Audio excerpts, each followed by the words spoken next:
Welcome to the Concealed Carry Podcast, Season 4, Episode 16.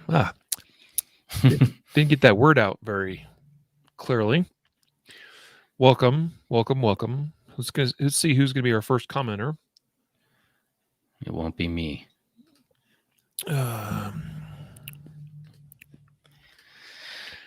So you have a short time window, right, Riley?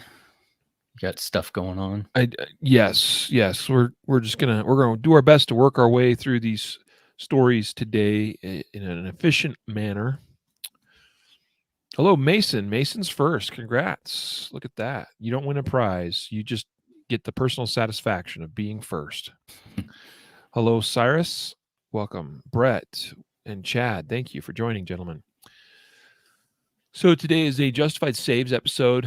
That is our terminology for defensive gun uses. So we've got a bunch of good stories to share with you today. Hello, Eric from North Carolina. Welcome. Thank you for joining. Some good ones. Mason watching from Gilbert, Arizona. Nice. Neil on YouTube viewing today. Welcome. So good stories today to cover. We're going to talk about the Chad Reed and Kyle Carruth incident. That's the Texas. I'm referring to it as the Texas child custody shooting. I don't know if there's like a standardized name or phrase that's being used to describe that incident. I've heard a lot of people refer to the Chad Reed shooting or whatever. I'm like, okay, that's fine. And then also the Florida road rage pregnant lady incident. In other words, the incident beginning of last week, thereabouts, somewhere around that time frame, where the pregnant woman was involved in some kind of road rage incident, as far as we know, and she produced a gun and was shot and killed. So we're talking about those today, but a few other also valuable stories. And some of these are ones that we could probably cover in greater depth on their own, but we're going to talk about them today and give you some of our initial analysis. And there you go. That's what's on the docket for today. Got it set up. So, Randy, welcome. Thank you for joining. I'm glad you enjoyed this episode. Cyrus, Connor, thanks for watching, buddy. Judy, thank you for joining. Welcome. So we're going to go ahead and begin the recorded portion of the audio show, or the audio portion, the recorded part, the thing that gets published as part of the podcast feed. If this is your first time joining us, so you can always catch the podcast in any of your favorite podcast applications on mobile devices or computers, just about anywhere. So whether you prefer to use your native Apple or Google podcast apps, or you can use Spotify, Audible. We're on Audible now. You can use Stitcher, TuneIn, iHeartRadio. I mean, we're anywhere you can find a podcast, you'll find the Concealed Carry Podcast. All right. So this just happens to be the live recording of the podcast with the video, which is, you're going to stare at our beautiful faces for the next hour. I'll apologize in advance for that. So let's begin in 3, 2, 1. This is the Concealed Carry Podcast, Season 4, Episode 16. And welcome to the Concealed Carry Podcast, part of the concealedcarry.com network, brought to you by XS Sites. Today is Wednesday, December 1st, 2021, as of the recording of this episode. And I am your host, Riley Bowman, joined today by Matthew Maruster. Once again, man, back at it for the Justified Saves. So here we are. Yeah. You and I saw each other last week virtually for the podcast. Just before Thanksgiving, and we hope everyone had a wonderful Thanksgiving holiday, and also continue to enjoy this holiday season upon us between now and Christmas and New Year's. So we hope, or Hanukkah, or whatever it is that you choose to celebrate. Yeah. I love Christmas, and like Christmas is my favorite holiday of the year. I have others that are right there, but I just love Christmas. And I love it because I've got 5 kids and they love Christmas. And it brings me a great deal of joy seeing the joy in their faces during this special, and it is a special season, I think. Yeah. But welcome to the show, guys. Last week we only got one podcast episode out. We were supposed to have a second one. I had a guest lined up, but that fell through literally last minute. So I wanted to give you a heads up on that, and I just couldn't get anything rescheduled before Thanksgiving was upon us. I had limited time, and everybody on the team had limited time, and then we had a holiday. So we only got the one episode out, and due to some other previously unforeseen circumstances and the fact that we're slammed here, guys, and as soon as we're done with this episode, I gotta get out of here and get down to our warehouse to help with some things down there. We're probably only gonna get the one episode out this week. Now, if that changes, well, you'll find out soon enough. But just wanted to give you the heads up, and I apologize for that. But we hope to be back to our usual two episode a week format next Wednesday. That'd be the idea. And I'm working on actually getting not just the one rescheduled from before, but also having a really 2 guests on the show next week. We'll see if that comes together.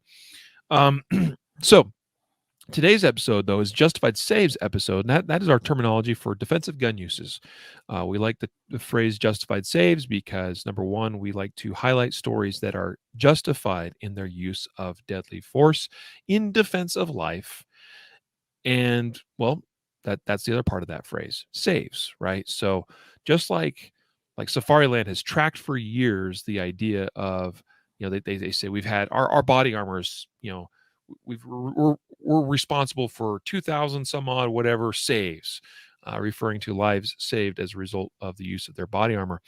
And so that's kind of the birth of that concept, justified saves, lives saved by the judicious and justified use of deadly force.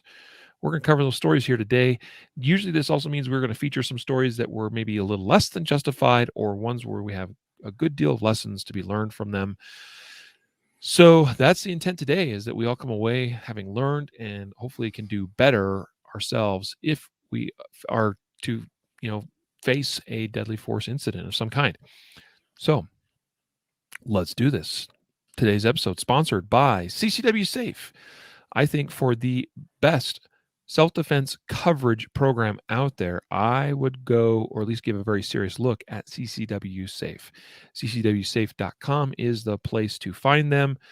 Please consider getting signed up. You can use the coupon code or discount code podcast10, podcast10, hold on. CC podcast. CC podcast. Thank you. CC podcast.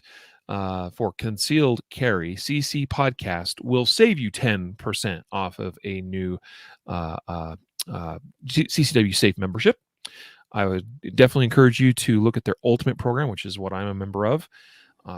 Been a proud CCW Safe member now for 2, I think, full years, a little more than 2 years, and been very, very, very happy with their coverage. I think they are, like I said, the best in the industry with this type of program.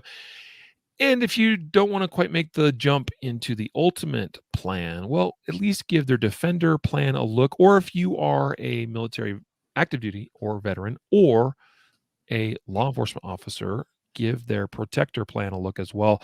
Both the Protector and Defender plans are an awesome value, where you get like 95% of the coverage for quite a bit less money. I still like the Ultimate plan. It comes with a few extra little bonuses, but if all you can afford is the Protector or Defender plan, give it a solid look. Okay. Yeah. Check them out. CCWSafe.com. Randy on Facebook says he just renewed. Awesome, brother. Glad to hear that. Make sure you're taking advantage of that podcast listener discount. And also for our Guardian Nation members, you guys save even more, 20% to be exact. You got to log into your members' dashboard to see what the code is to be used for that larger discount for members. That's one of the big benefits of being a Guardian Nation member. Our other sponsor today is Elite Survival Systems, a relatively new sponsor to us, but we are still just as excited to have them as part of the podcast family and team here. I am still packing around their Stealth SBR backpack, which I love because it is low profile, inconspicuous. It's a great, I mean, it's got great styling to it. Looks nice and modern and sleek. But you have no idea that you could be packing some serious firepower inside there if you choose to do so, or you could just use it as a nice big backpack.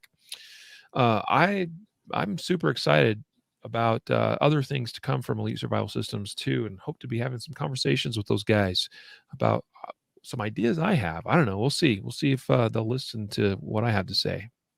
Maybe, maybe not. Guys, check out Elite Survival Systems. Go to elitesurvival.com. I'll tell you, I didn't fully appreciate all the products they have to offer on their site. You can check them all out. So make sure you head on over to elitesurvival.com.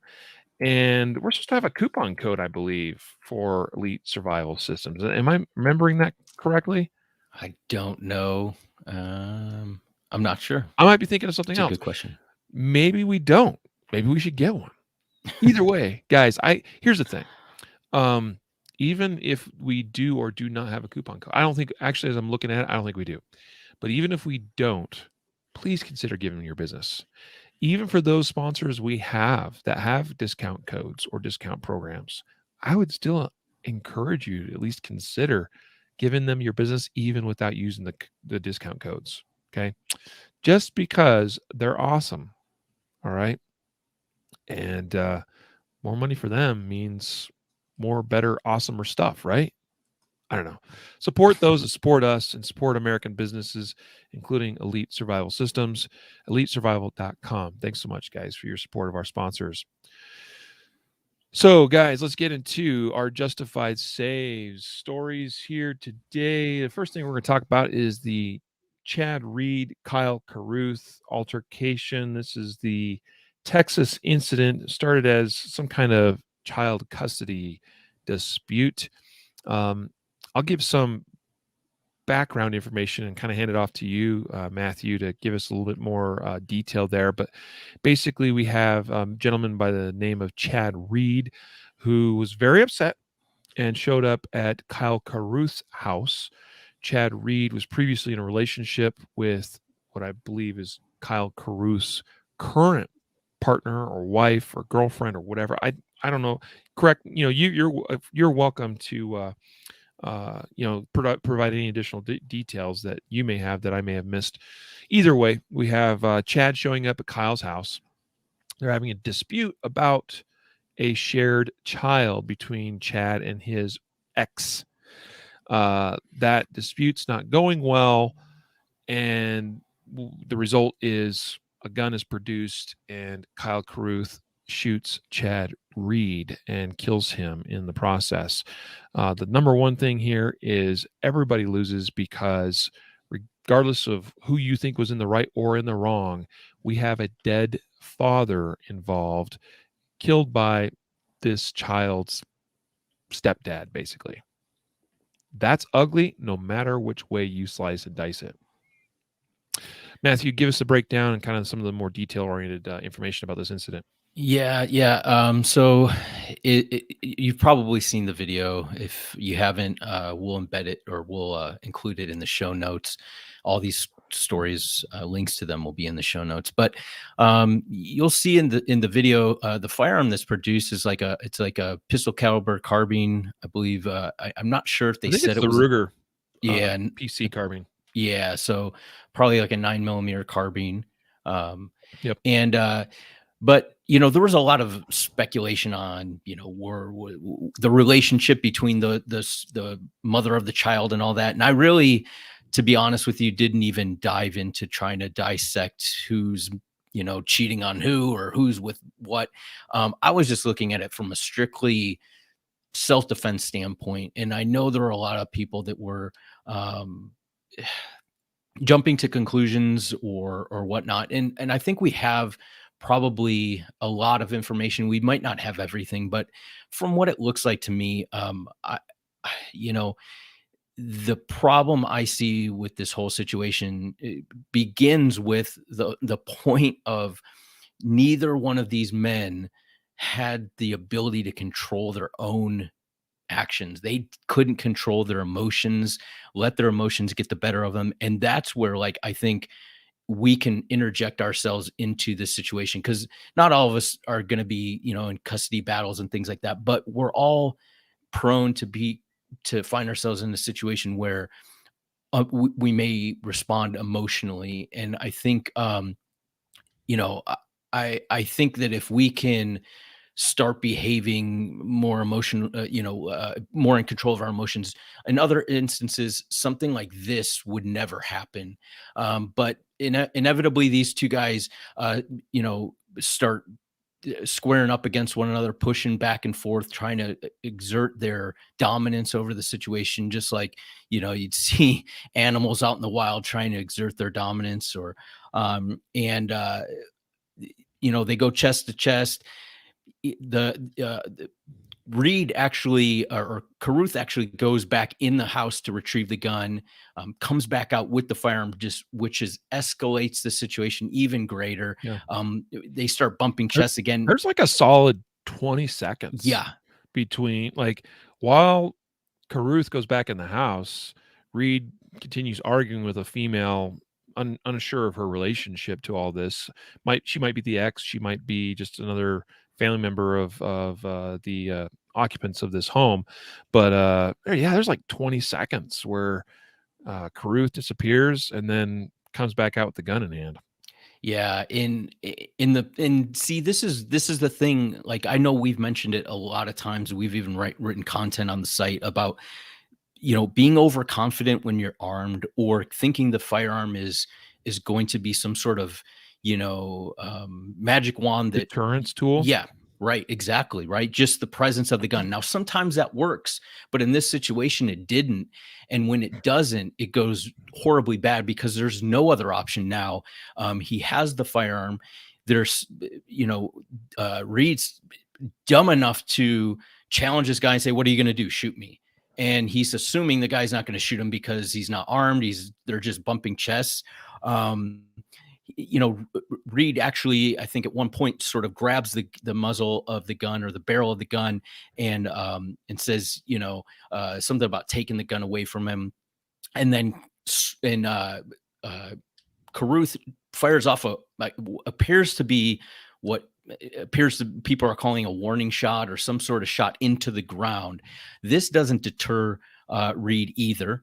He grabs the barrel and kind of uses it as, his momentum to kind of swing Carruth off the porch in at, about, it looks like maybe 10 feet, 5 feet, something in that zone.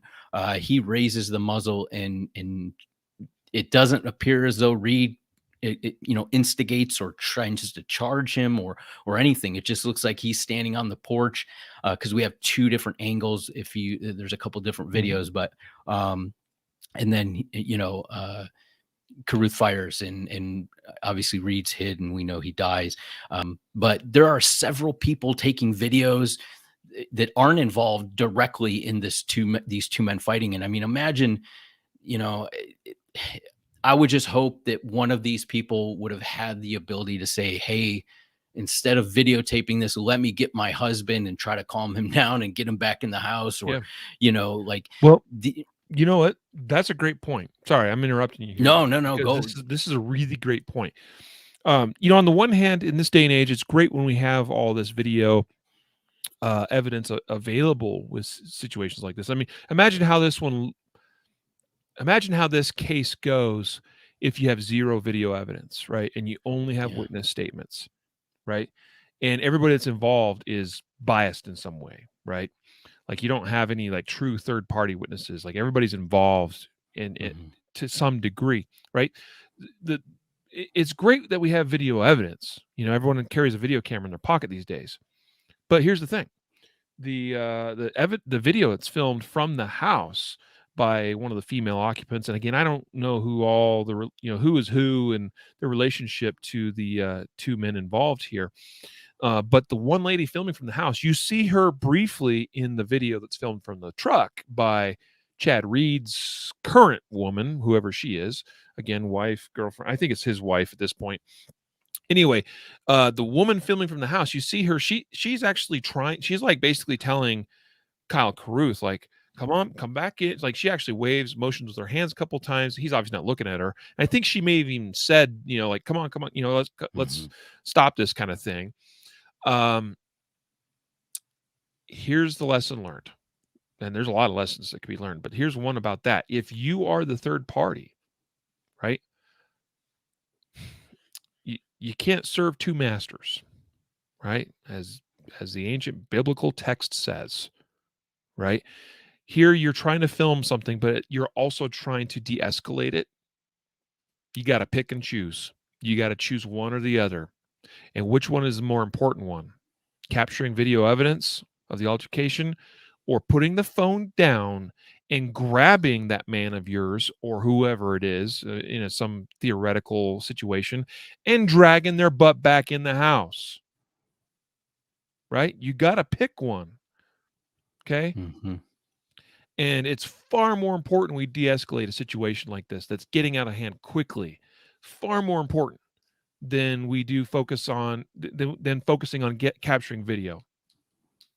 And it's far more important at times to call 911 than it is to capture video in all kinds of situations.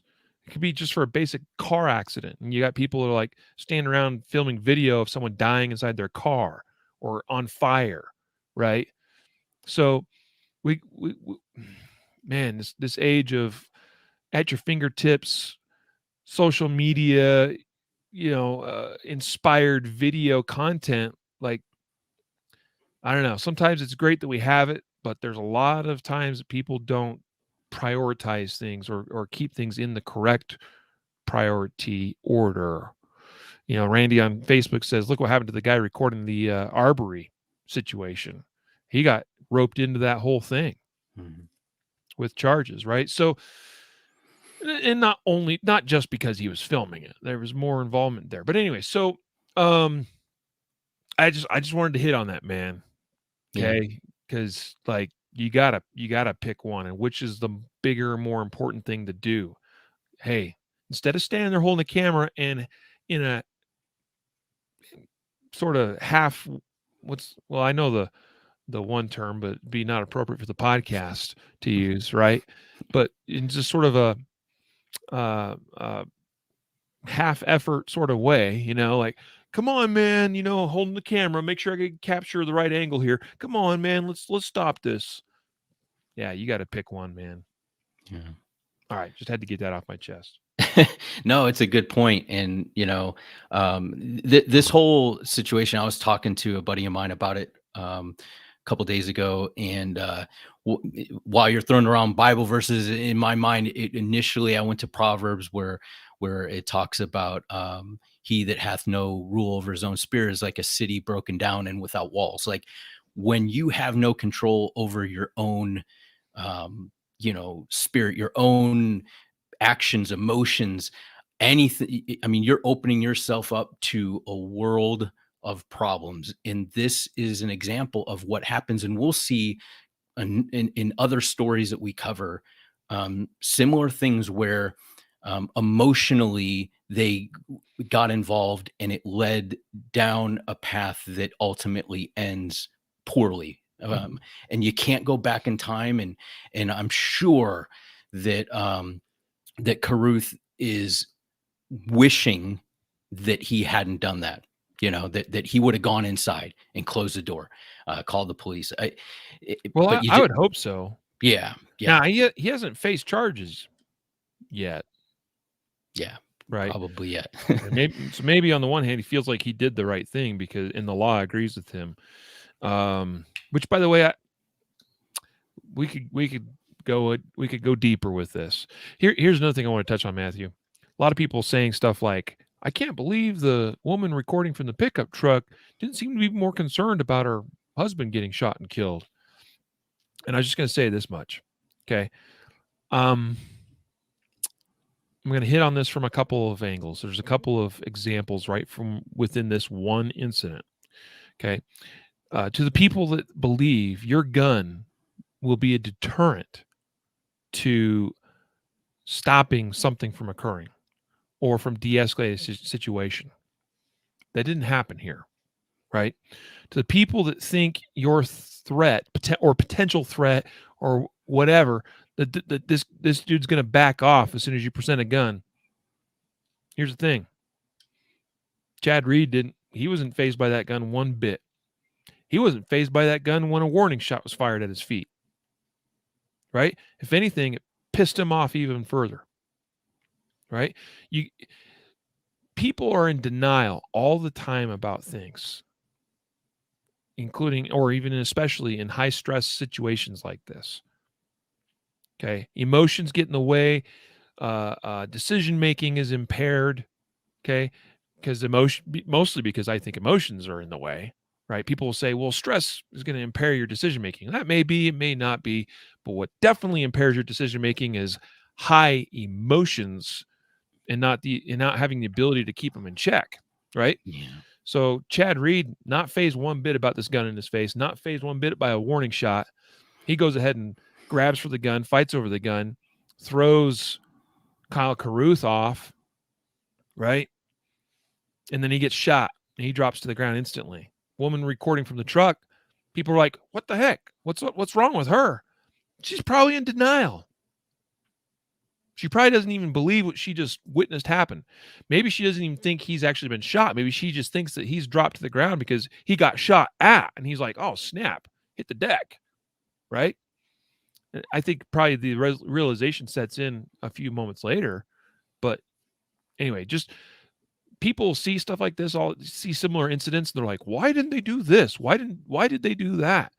And it's like people do weird stuff. And most of the time it's because there's cognitive dissonance at play and people are in denial of what's actually taking place. The sooner you recognize what is actually happening, the better for you in all kinds of ways in life. So anyway, just understand that. And again, we use this as an example of presenting the gun doesn't necessarily guarantee we're going to de-escalate or stop anything. Mm-hmm. Firing warning shots, same thing. And we've talked about this many times before. Yeah. Right. We've certainly have had other examples of people presenting guns and still getting attacked, of people firing warning shots and still getting attacked. Right?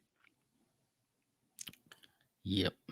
Now, as to who's right and wrong in this whole case, again, I think we'll probably need a separate episode to break that down. And I think we need more information. I'll be honest. I think we need more information. And I think more information will probably come out at some point. But I think it is possible that when looking at this, prosecutors would say, we've determined this to be lawful. Okay. And it would fall under the category that I think Andrew Branca even uses the phrase of lawful but awful. Right.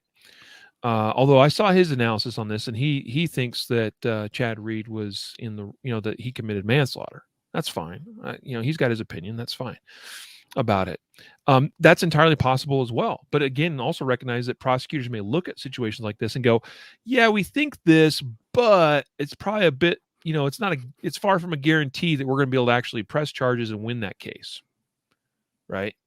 And so, yeah, decisions like that are made all the time to not pursue a case because it's not winnable or it's questionable as to whether it can be winnable. And prosecutors don't like to be seen as losing. We just had a high profile one where a prosecutor lost in a big, big, big way. I promise you, he did not want that negative press. He's probably not winning his next election. So anyway, I think the bigger thing to be asking the question here is, what would you do if you were in that situation? And the on both sides, you're the upset parent that's like, where's my child? I was expecting them here at a certain time or whatever the custody dispute's about. You know what? You need to back off All right. There's way. I mean, I know that's upsetting. Children get involved. Emotions run high. Nobody likes their child to be withheld from them or whatever it is. But letting something get escalated to a high pitch fever like this, that's not good. We got to recognize when that gets, where we need to start taking a step back and looking for alternative solutions. And if you're on the flip side of that, Kyle Carruth, right, going and grabbing the gun, it probably was a better idea. Like, let's just go inside the house. It seemed very apparent watching the video that Kyle Carruth wasn't making any sort of attempt of coming into the home. Mm-hmm. So, and which is probably good for him actually, because he almost certainly would have gotten shot had he tried to, come into the home, and that would have actually probably presented a even stronger legal case for Carruth. But no, that go in the home, call police, let the police or the court system sort it out. Yeah. Anyway. Yeah, I can't add anything. I mean, we'll have to see. And like you said, maybe we'll do a full episode or, half an episode just on that. Well, we've practically done a half episode right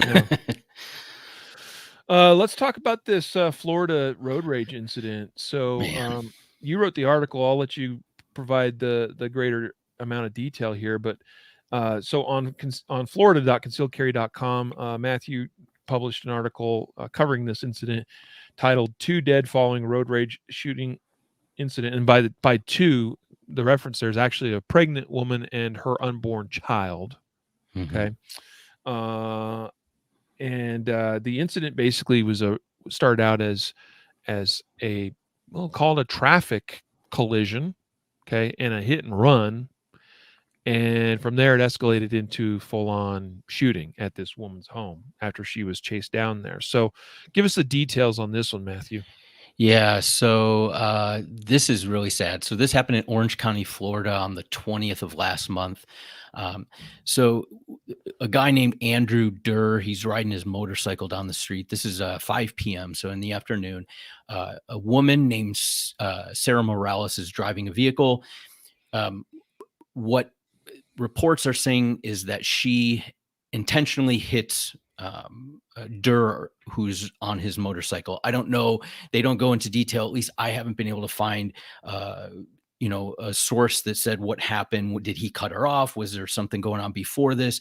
Was it actually, that she purposely hit his vehicle? In any event, she did hit his motorcycle. He's not injured, but a witness sees what happens. And Morales continues driving. The witness, who I believe has two people in the car, and Durr, who's on his motorcycle, follow Morales. They catch up to her at the next intersection. They're telling her to stop. One of the witnesses has called the police to report a hit and run accident, telling her, hey, the police are on their way. Stop right here. She doesn't. She continues, goes to her house, pulls into the driveway, and goes inside her vehicle. The motorcyclist and the witnesses continue to follow. Stop on the street, from what the reports I can tell, stop on the street in front of her house as she's inside. Morales comes back outside of the house with the firearm. At this point, she is also on the phone with the police, saying that calling and saying that she's being harassed or threatened by males who are following her, won't leave her alone. She, as I said, she comes out with the firearm, points it at Durr. Durr draws a firearm. He's a concealed carrier. He draws his firearm and fires, striking Morales. She is pregnant, 5 months pregnant. She and her baby both die. When police arrive on the 911 call, you can hear in the background Morales yelling, hey, you men are following me, get away from me, before she's shot. So it kind of corroborates, at least in part, what was being reported by the news. And you see a video that police come, they arrive, take initially disarm him, take him into custody, or at least cuff him and detain him while they sort out what's going on. But there's obviously this dovetails in, similarly to the last episode. I get it. Like, you just got hit on your motorcycle. It could be intentional. It could not be. Obviously, there are different levels of crime that are involved, if it was intentional or not. But at the same time, in the article, I kind of break it down and say, okay, here at this point, what are your options? Kind of like I think back to those when I was a kid, choose your own adventure books, right? You get to a point, it's like, hey, are you going to do this or that? You go to that page. There were points along this story that, you can understand them making the decisions.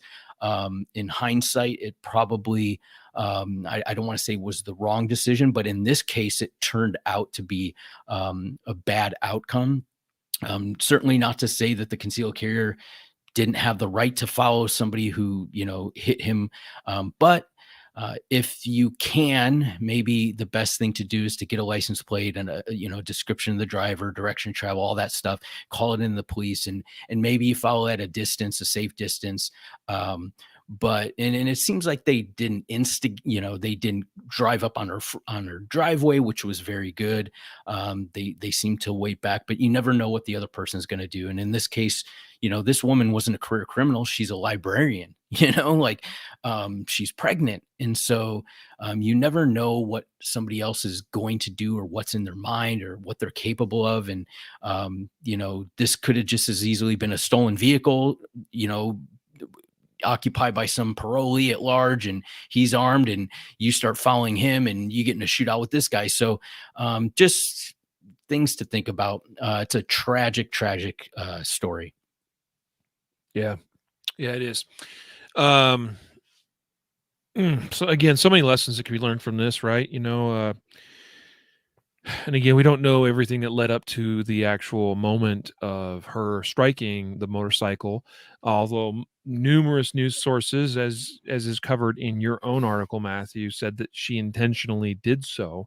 Now, I've seen where that's happened. I've seen a number of videos out there where there's altercations between motorbike riders and vehicles, and quite often it starts like where the motorist doesn't see the motorcyclist and maybe changes lanes or pulls out in front of them and that kind of thing. And it's not uncommon at all, and totally understandable for these motorcycle riders to mouth off or throw the bird or pull up alongside and be like, hey man, like, look twice, save a life, kind of thing. And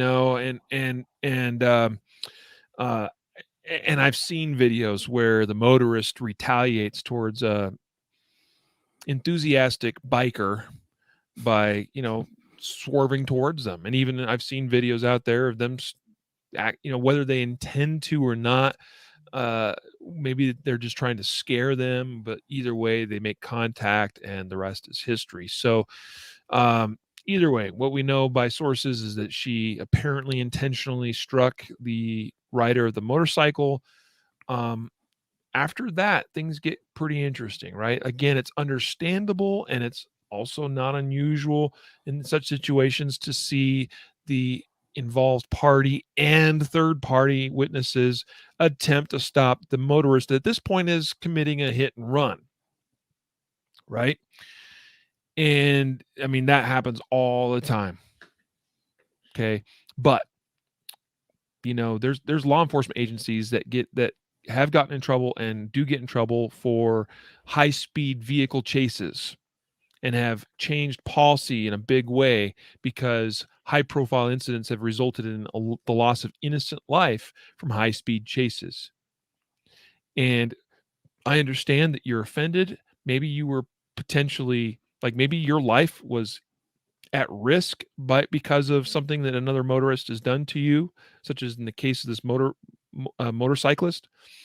But like, you know what? If you've got video evidence, which a lot of these motorcycle riders have cameras on them now, or even if you don't, get the best information you can. If you got a driver's license, or excuse me, a license plate number and a description of the vehicle, And if you can get any sort of description of the occupant or the driver, like that's probably going to be good enough for police to go look them up, check that plate number, figure out where they live, show up, interview them, likely take them, into custody for committing a hit and run or whatever it is, right?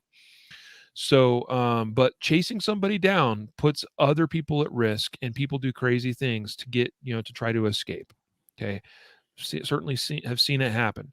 So, here's the bigger thing. You chase this person to their home. That really starts getting unnerving to the person.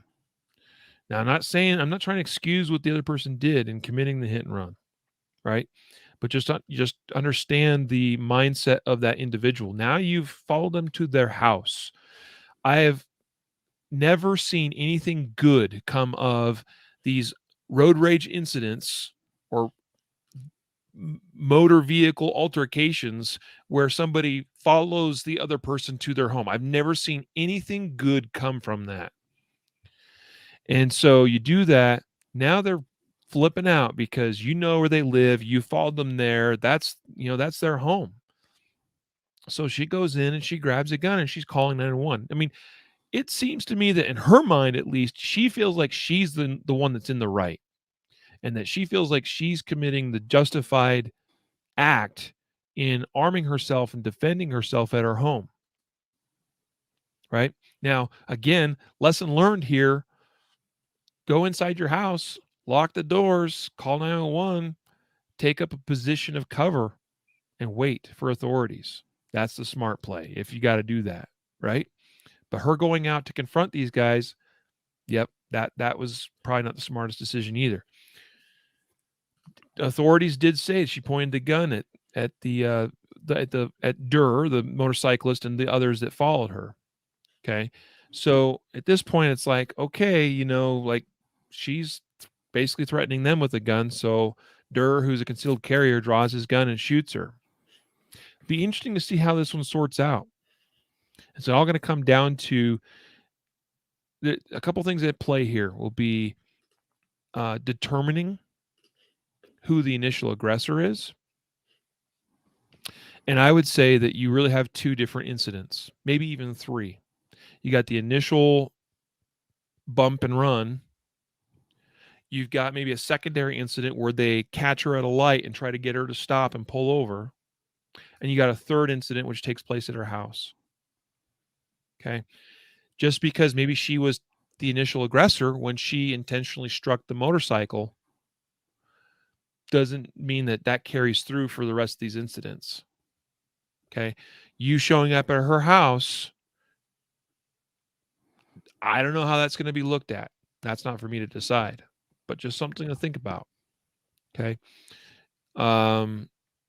Or is she the aggressor here by coming out of her door with her gun? And now the key here is her pointing it at the other people. Mm-hmm.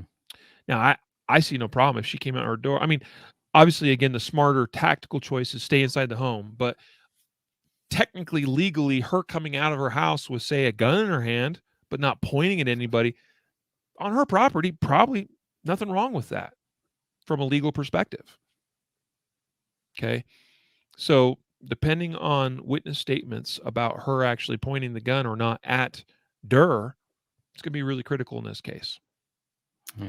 Again, this is one where a bunch of bad decisions were made by parties on both sides, and we end up with a really, really bad result. We got to be smarter than this. We got to be better than this, people. That's why we talk about this stuff on the podcast. Please think about these things. Please be smarter in your decision making. Yep. That's all I got to say about that. Can't add anything after that, brother. Well, we better move on, or it's going to turn into like a 2-hour episode. 74-year-old Ferndale woman detains 21-year-old burglar at gunpoint until sheriff's department can get to her rural home is our next story, according to a website that looks like it was designed in 1999. KymKemp.com, KYMKEMP.com. It looks like a local news site. And I'll admit, it's the Humboldt County Sheriff's Office. I don't know what state this is in, though. Anyway, tell us, Matthew, kind of what's the story and what's the deal with this one? This Yeah. was in our So do not do this kind of category, wasn't it? yeah, so this situation ends well, but I put in I categorize this as a what not to do because there's definitely something we need to learn from this incident. But basically, about 9:19 p.m., deputies were sent to report a burglary in progress in the 700 block of Pool Road. A 74-year-old female has a firearm, is detaining at gunpoint what turns out to be a 21-year-old man who is inside her home. This is what ends up happening. This woman, 74-year-old lady, arrives home, and it says she realizes or notices that her door was open and things were moved about inside her home. It says quotes, it says she found the door open, several items were out of place. While inside the home, this woman locates the 21-year-old burglar. His name is Campbell. She locates him while she's in the home. She is carrying her firearm, draws it and points it at Campbell and holds him at gunpoint, calls the police and all that. And we know what happens. So, end of story. Awesome. 74-year-old lady is able to detain a much younger, probably stronger person just by the presence of the gun, right? So this is one of the stories where the presence of the gun is able to deter this fellow, and everything's great. Had it not been, there's several stories of people. Every month I have to sift through all these stories and come up with some good ones. Even this month, there was somebody who is an older gentleman who drew his firearm and was disarmed of his firearm, and it was used against him. So it happens, right? So not to say that she wasn't ready to use it or anything like that. Just a thought, right? The gun, sometimes it's a de-escalator, sometimes it escalates it. And additionally, if you guys have listened to the podcast for any length of time, we kind of harp on this, but if you arrive home and your door has been breached, or somebody was at one point in your home or is in your home, don't go inside. Get to a safe place, maybe across the street or, at a neighbor's house or something. Observe your house, call the police and say, hey, my front door's broken in. I don't know if somebody's still in there. I'm not in the home.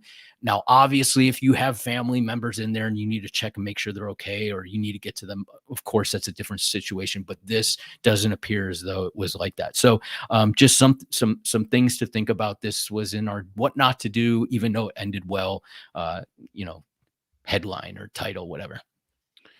Yeah, I mean, it basically comes down to being really, really, really careful where it comes to holding people against their will. Yeah. Especially at gunpoint. We cover a number of these stories every year, and many of them, fortunately for the homeowner, works out in their favor. But one of these days, we're going to end up with a story where you have an aggressive prosecutor that really wants to make an issue of that fact. So just a heads up. If we can let them go, let them go. Right? What's tricky is situations that begin a lot of times, like there's certainly the situation where someone comes home and they discover the burglar inside the home. That's tough sometimes, and depending on where you are located to the exit versus the bad guy, the burglar, that gets tricky and kind of messy. If we had the option of withdrawing from the home, probably a smarter play. But again, context dependent. Not every time will we have that option. Again, this one here, I mean, the key language here that we read, and we read these in many stories, is holding the bad guy at gunpoint until police arrive. And that's what this article says. The resident drew her firearm and held him there at gunpoint until police could arrive. So I don't know. I think it's really important that you can, if you hold somebody, you're essentially effecting an arrest. You're preventing their escape. Okay. I would have a good reason as to why I did that. All right. You better be able to articulate that, and you better understand the law, and you better understand the law surrounding citizens' arrests.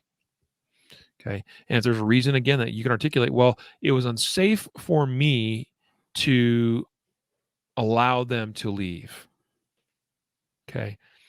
And the reason why I, pulled my gun out and pointed at them was because of XYZ reason too. Like, yeah.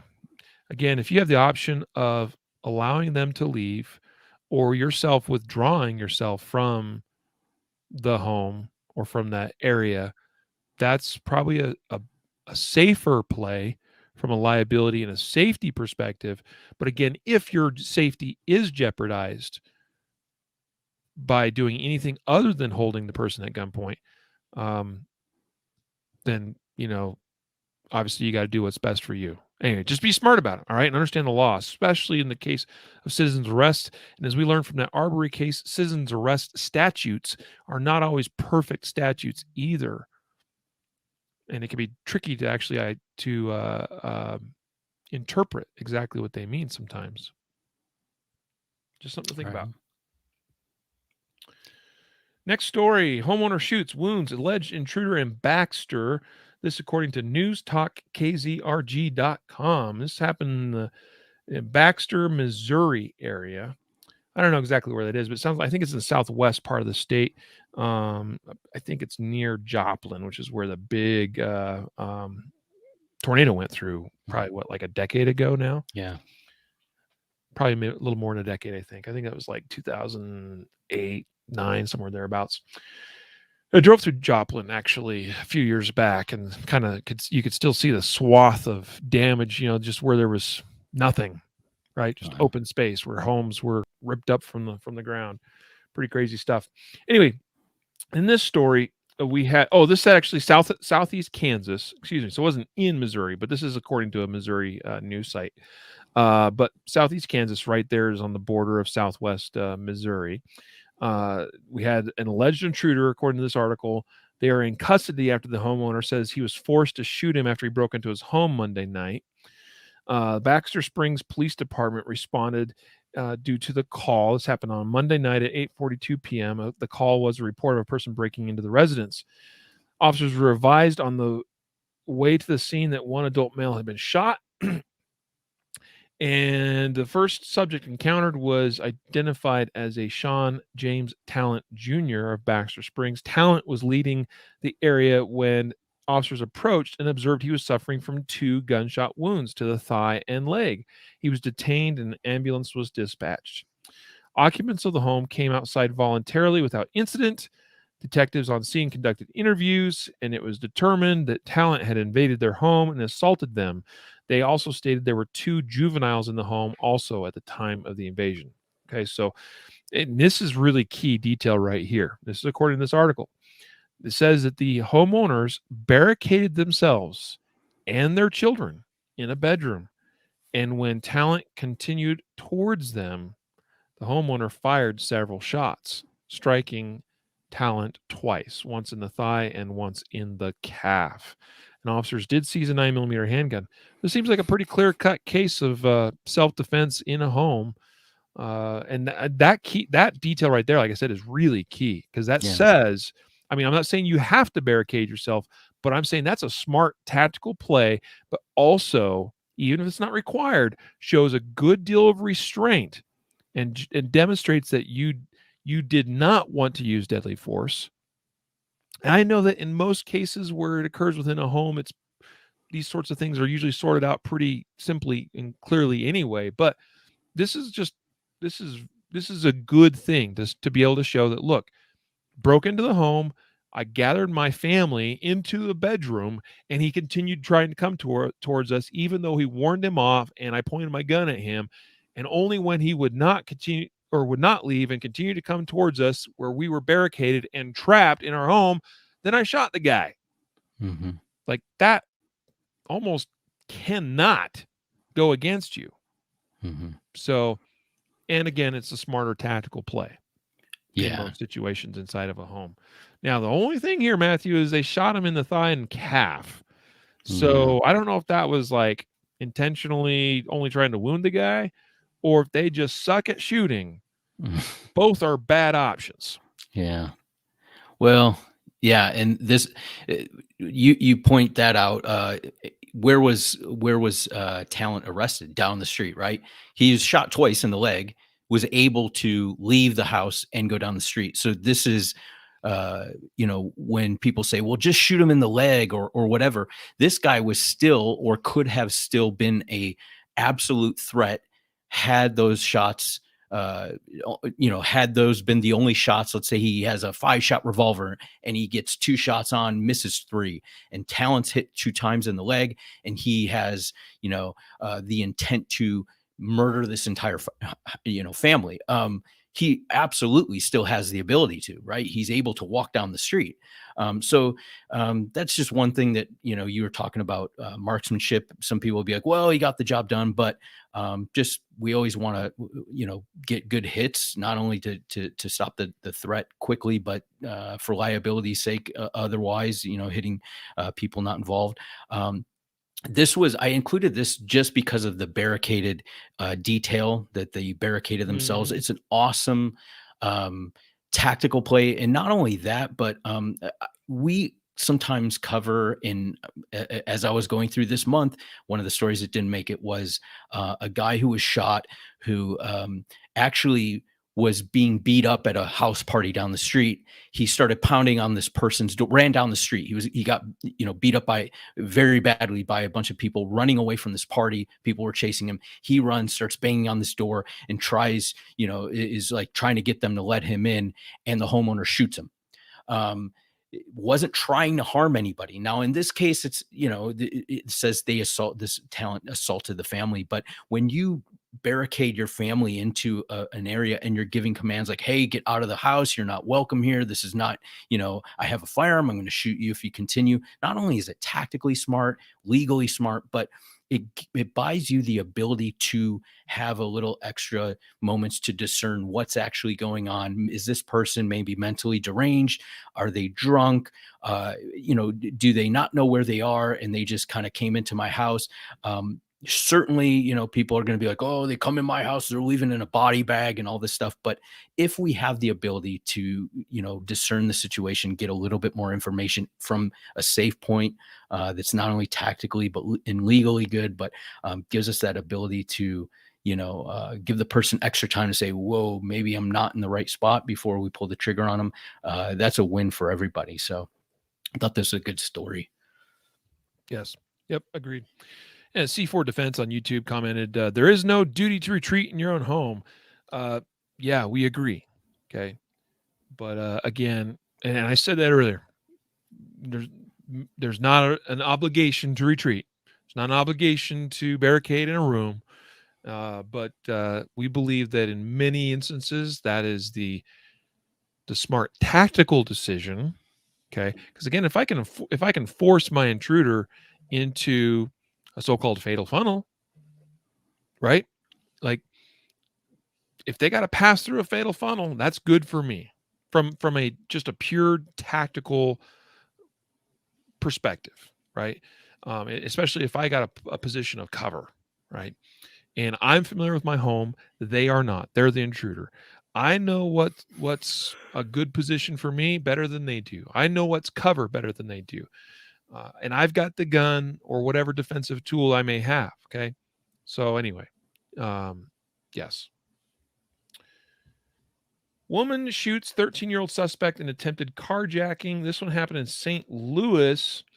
Matthew, why don't you give us a brief summary of this one? And this is a fairly brief story to begin with, but this is an interesting one. Yeah. So this, she's a 37-year-old woman. She comes out of her home, or is walking towards her vehicle, and two teenagers approach her. Now, in the video, and not in the written part, but in the video, she says she noticed or was paying attention and noticed that these teenagers were looking at her, and that that struck her.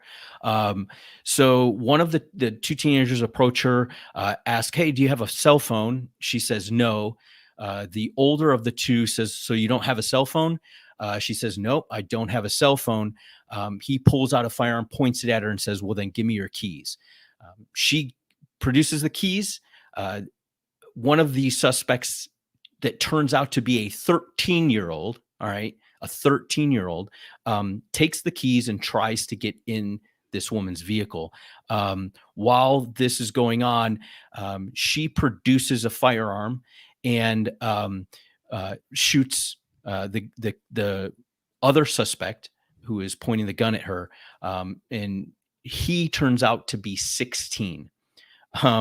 So they say, that she recognized or thought something was up with a 16 and a 13-year-old. So to me, when I heard that, I was like, well, that's good because she's paying attention. And she said, even in her statement, she said she was trying to remain calm, or keep the person who is armed calm so he wouldn't shoot her. That's really, that's very intelligent to be able to control. Once again, she's controlling the situation, controlling her emotions, and saying, okay, I'm picking out when my opportunity to be able to produce the gun from her purse and shoot. She's keeping him calm, trying to pick an opportunity. She was aware of what was going on, and even being aware, she wasn't able to completely avoid it. It turns out the 13-year-old was hit in the leg. They find him, and he's in juvenile hall, and the police are still looking for the other suspect. But a couple of things she said stood out to me, and just also the fact that this is a 16-year-old and a 13-year-old. So it's a sad state when we have 16-year-olds and 13-year-olds committing armed carjackings and robberies. Yep. Yeah, I did find it interesting that I'm thinking of the next story. So let's get to this final story. Delivery man shoots, kills armed suspect trying to rob him in Philadelphia. It's similar to that last story in that this occurred outside the home. A vehicle is involved. It's essentially a robbery, carjacking type incident. But in the Philadelphia area, you had two armed suspects who decided to rob a delivery man. Doesn't say exactly what he was, it doesn't specify if he's Amazon Prime or UPS or anything. He's like a food Grubhub food delivery guy. Oh, okay. Yeah. I guess that makes sense, like the use of the term delivery man. But anyway, so it says here the victim was leaving his home after dropping off a delivery. Oh, that's okay. I totally missed that line. I skipped right over it. They got this ad placed right in like the middle of the news story, and that sometimes interrupts your ability to actually read and understand what's going on. You can't understand where the ad starts and where the ad ends. The victim was leaving his home after dropping off a delivery to his family after midnight. That's when three suspects attempted to rob him. They approached him, demanded money. Now this is an interesting tactical decision. He reportedly then told the suspects the money was in his car. While the suspects were looking through his car for cash, he pulled out his gun and fired.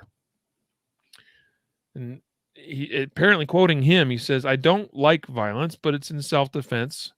Wait. This is a witness. No. Who is a witness? This? A witness statement. Where does that even come up in the story? This is terrible journalism. This is these people need to go back to school, because we should at least introduce the fact that there is a witness providing a statement and give us, like it said Gail of Mayfair. Mayfair is like the neighborhood where this occurred. So we only get the first name of this person, and it just is totally out of the blue.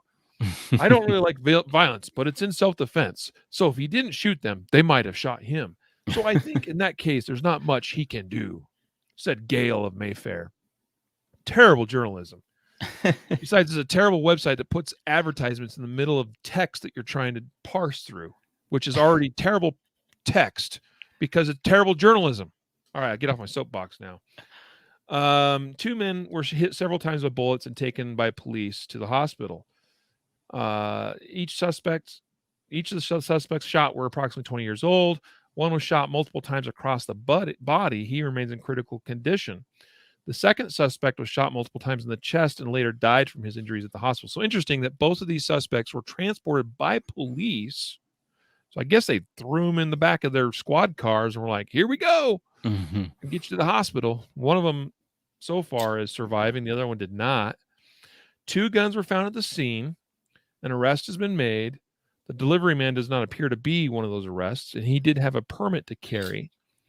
So what I find interesting, Matthew, is, again, it seems like the delivery man, the victim in this case, is not being charged with anything. But it's interesting because he tells them cash is in the vehicle. While they're searching for cash, he suddenly decides to basically ambush them at that point.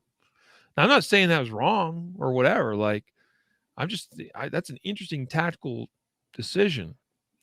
They did have guns, so there's that aspect. We didn't learn that, though, till, again, later in the article when it says guns were found at the scene. Terrible journalism, again. So it makes it seem as if they are not armed, at least initially, if you're reading the article, and then he decides to distract them and then blow them away with multiple shots each. Yeah. I don't know. I do think that we should be careful about using excessive force, okay, because there is a potential for that. All right. And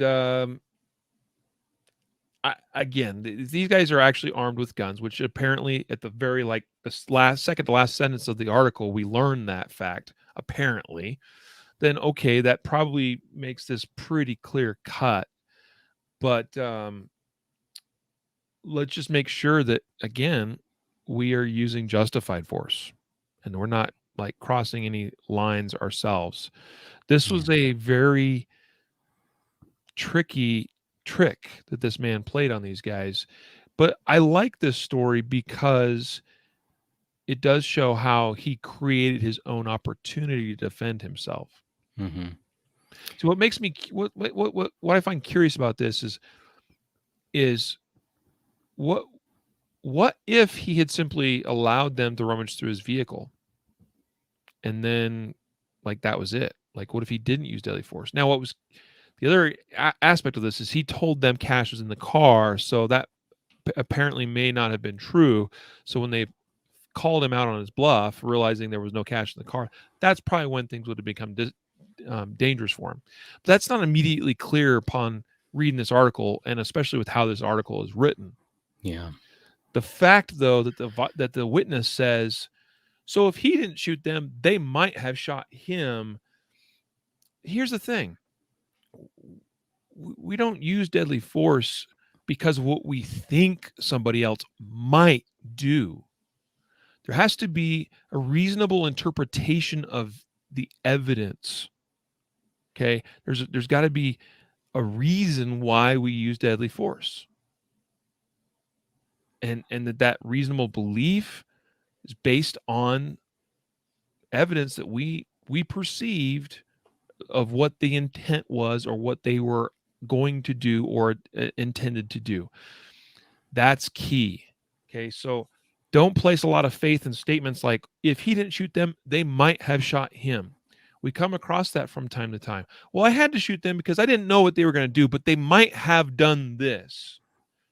That's not the same thing as saying, because I saw a gun in this man's hand and he threatened me with it while he attempted to rob me. That's a very different statement.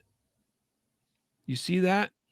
As opposed to, well, the man had his hand in his pocket and there was an outline that I thought might be a gun, or I never really saw. I just saw his hand in his pocket and he said he had a gun and that he would shoot me if I didn't comply. That's a little different. Okay. Again, I'm not, some of you probably disagree with me, but I think it's really important that we understand that most of the time, these sorts of things are based on a reasonable belief that they were going to do X, Y, Z, and is based on my perceived, how I like. I have to have evidence for what I do. Okay, and that perception is important, but it better be a reasonable one. Mm-hmm. Yeah. Yeah. And Some food for thought. yeah, definitely. And this article, like you said, was horrifically written with a lack of detail. But in the video, there was something that popped out in the video to me, and I thought it was worth noting. I don't, you kind of cover the legality of it and those aspects, and that's awesome. Something that was said in the video: this neighborhood is mostly Brazilian and Chinese immigrants. And it's interesting if you listen to the witness statements. There's a couple people that give interviews or a little statement to the reporters, and it's interesting because even the girl who says I don't like guns or I don't like violence, but she realized that the benefit of this person being able to defend themselves. And there's another, appears to be a Chinese man who gives an interview, and same thing. He's like, it's good that he has the ability to defend himself. And so I see this, interesting kind of dynamic that people who have come here from other countries where firearms may not be allowed realize that yes, there are shootings in America, and we don't want that to happen. But the ability to have a firearm for self-defense is something that is important, and I think they, a lot of immigrants coming from other countries embrace that. And I thought it was just an interesting point to kind of point that out where this happened. Yeah, that's an interesting observation. I didn't pick up on that.